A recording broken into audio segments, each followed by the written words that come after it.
All right, so why do we have to talk about the secondary market if IPOs happen in the primary market? Well, because it's still important. We wouldn't have IPOs if we wouldn't have a secondary market, basically.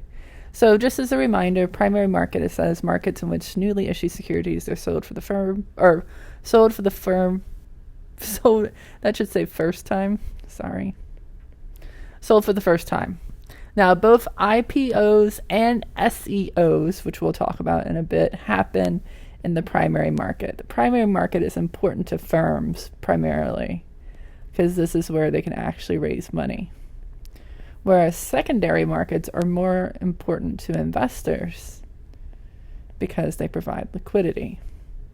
Right? The only reason investors are willing to buy stock is because they know they can sell it. Right? That it's going to be very easy to get rid of. And so if we didn't have well-functioning secondary markets, investors wouldn't participate as much, right? So having an active secondary market and having your stock actively trade and have decent volume in the secondary market is important because investors want that liquidity. And we know the secondary market is just when securities are resold after their initial issuance in the primary market. Another way to think of primary is that's firm to investor, whereas secondary is investor to investor, right? Firms have no role really in the secondary market, but investment banks do. And so even after we have gone through the IPO process and we helped our firm issue those securities, our job isn't done. Usually what ends up happening, okay, so the stock is going to be listed on one of the exchanges, right? Usually either the New York Stock Exchange or NASDAQ, which are the two largest exchanges in the world by far. The U.S. doesn't do many things right, but, well, it turns out, I guess, we actually get shots into people at a decent rate. And we have the world's largest stock markets by far. Which people, I remember like when I was an undergrad, Sarbanes-Oxley was just becoming like a thing. And people were afraid that our stock markets would actually lose some of their dominance due to the extreme reporting requirements that were going to be imposed on companies that were listed on the New York Stock Exchange and NASDAQ, right? Because it's not just U.S. companies. It's even if you're an international firm, if you want to be listed on our exchanges, you got to play by our accounting rules. It's expensive. But anyways, the investment bank will often agree to make a market in a company's stock, meaning basically that they hold inventory of it. That way they can offer to, stand ready to buy or sell the stock. That way it provides that liquidity in the stock, which of course investors like to have. And so ultimately the success of the IPO relies on the investment banker continuing to make a market for the stock in the secondary market after the IPO. Now, in order to have people participate in the secondary market, regulation has to be on point, basically, right? People aren't going to play in the market if they don't think it's fair, right? They're not going to play in the market if they think the game is rigged against them. If you don't believe me, look what happened a few months ago with GameStop, right? The peons in the market revolted and joined together on Reddit. That was interesting. But anyways, right, there has to be some semblance of fairness. And so regulation, these are some areas the SEC focuses on. So first of all, the SEC regulates all the national stock exchanges. Securities listed on exchanges have to file with the SEC, of course, annual reports, all that great stuff.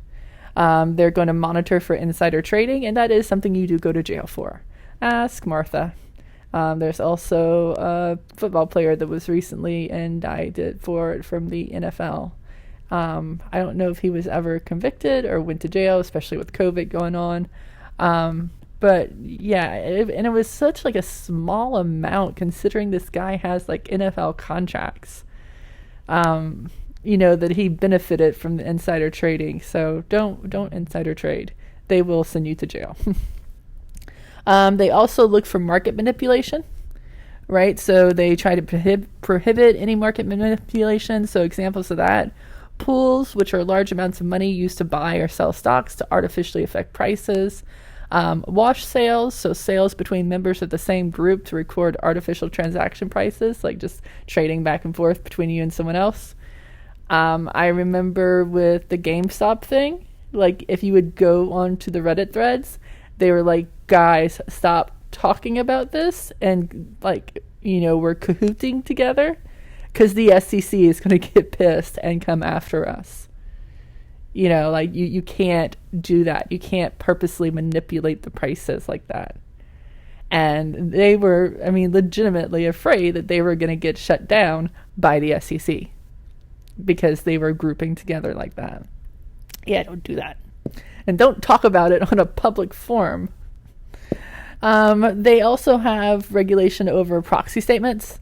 And so like proxy voting and the way that companies solicit proxy votes from shareholders, the SEC is also in control of that. SEC also controls what's called margin requirements. So you should have heard about margin or trading on the margin at some point. Trading on the margin basically means you borrow money. And so, if you want to buy $100 in stock, the margin requirement, the initial margin requirement is 50%. So that means you put up 50% of your money and you borrow the other 50 and you invest in $100 of stock. So margin requirement says this is the percentage of a stock's price that an investor has borrowed in order to purchase a stock. The SEC sets margin requirements, which is the maximum amount of debt that you can use to purchase a stock. Now, why do people do this? Well, it introduces leverage. Leverage always magnifies your returns, right? Because I'm not really investing $100. I'm only investing 50 of mine, and I'm borrowing someone else's 50. So it amps up my returns. Also amps up my risk, especially if my position turns against me. That's when I'm going to get a margin call. Margin call occurs when the stock price falls and an investor has borrowed a percentage of the stock's price in order to buy the stock. The margin call requires the investor either to put up more money or have their margin stock sold to pay off the loans. Basically, if the position would fall too much, so let's say I bought $100 of stock originally and I put up 50 and I borrowed 50. If that stock value decreases too much to where it's no longer covering the loan, I'm going to get a margin call.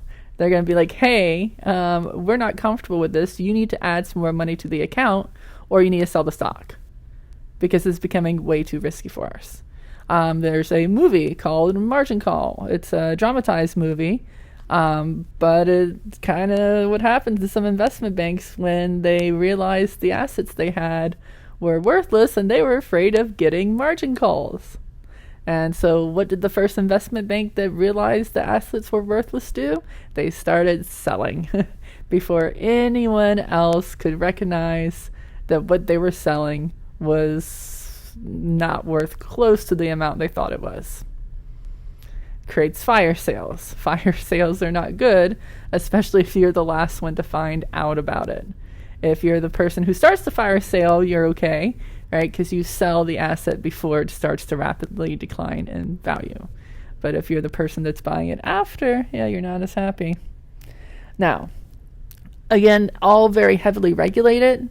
And it's not just the SEC that regulates it, but the securities industry itself is an active participant in the regulation of the industry because, again, they know that the industry only works if people are willing to participate. If regular people aren't willing to participate, if they think it's unfair, if they think it's rigged against them, if they think they're being manipulated, they're not going to give you their money.